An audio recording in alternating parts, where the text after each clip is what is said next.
Hello friends, வாங்க நான் இன்றைக்கி தக்காளி பிரியாணி செய்ய போகிறேங்க. அதுக்கு தேவையான பொருள் வந்து எண்ணெய், கருவேப்பிலை, கொத்தமல்லி தழை, புதினா தழை, மலை வெங்காயம் கட் பண்ணி வச்சுருக்கேன், பச்சை மிளகா, இஞ்சி பூண்டு பேஸ்ட்டுங்க, உப்பு, பிரியாணி பொடி 2 ஸ்பூன் எடுத்து வச்சுருக்கேன். தாளிக்கிறதுக்கு வந்து பட்டை, மாசி பத்தினி, ஏலக்காய், கிராம்பு இதெல்லாம் எடுத்து வச்சுட்டேங்க. வாங்க வீடியோக்குள்ள போகலாம். குக்கரை வச்சுட்டேங்க. இதுக்கு வந்து ஆயில் வந்து நான் கல்லெண்ணெய் தாங்க ஊற்றுறேன். 100 எண்ணெய் ஊற்றுறேங்க. பட்டை பொருள் போடுறேன்.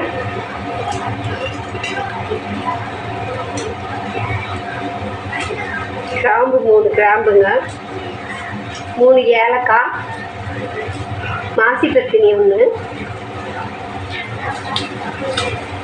பிரியாணி இலை,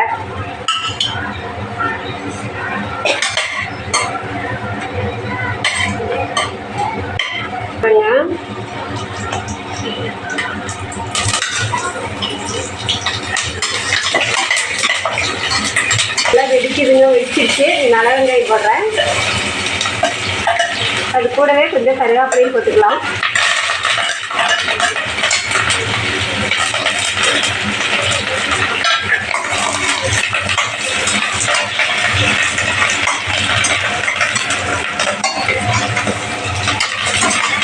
நல்லா வதங்கணுங்க.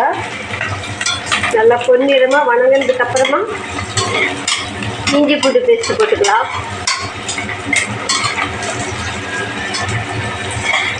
இது கண்ணாடி பழத்துக்கு வந்துடுச்சு. இந்த 2 ஸ்பூன் இஞ்சி பூண்டு பேஸ்ட் அரைச்சி வச்சுருக்கேங்க, அதையும் போடுறேன்.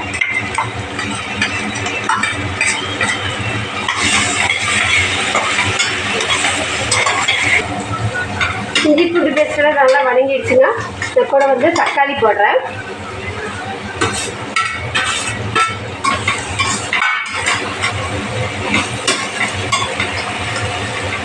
இது வதங்கிறதுக்கு கொஞ்சம் சாய்த்து போட்டுக்கலாங்க. கல் உப்பு போடுறேங்க. கொஞ்சமாக போட்டோம்னா நல்லா வதங்கிடும் சீக்கிரமாக.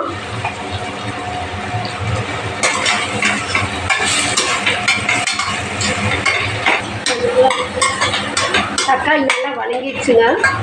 இது வந்து மல்லித்தழை, புதினா தலையும் போடுறோம்.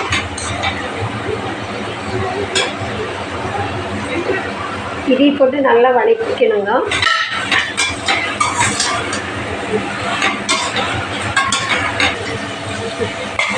பிரியாணி மசாலா போடுறேங்க. தக்காளி எல்லாம் நல்லா வதங்கிடுச்சு.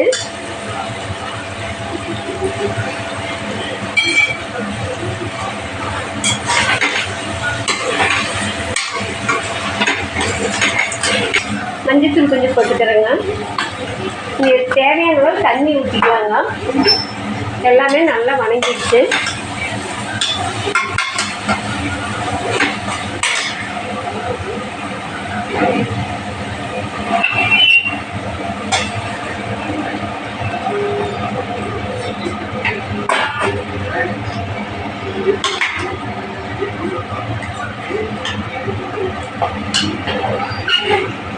இன்னும் கொஞ்சம் உப்பு போடணுங்க. போட்டுட்டு கரெக்டாக இருக்குதுன்னு செக் பண்ணிவிட்டு அரிசி போட்டுக்கலாம்.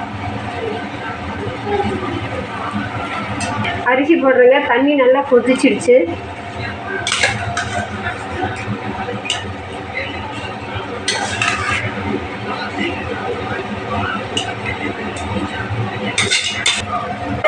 உப்பு காரமெல்லாம் பார்த்துட்டேங்க. இப்போ கரெக்டாக இருக்குது. நான் குக்கர் மூடி போட்டு வைக்கிறேன்.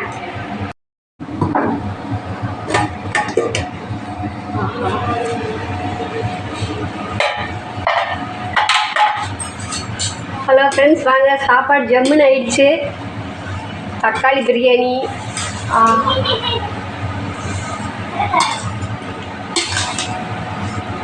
சூப்பராக ஆயிடுச்சுங்க. உப்பு காரம் எல்லாம் கரெக்டாக இருந்துச்சு. இப்போ கூட இன்னொருக்க பார்த்துடலாம். எப்படி மேடம்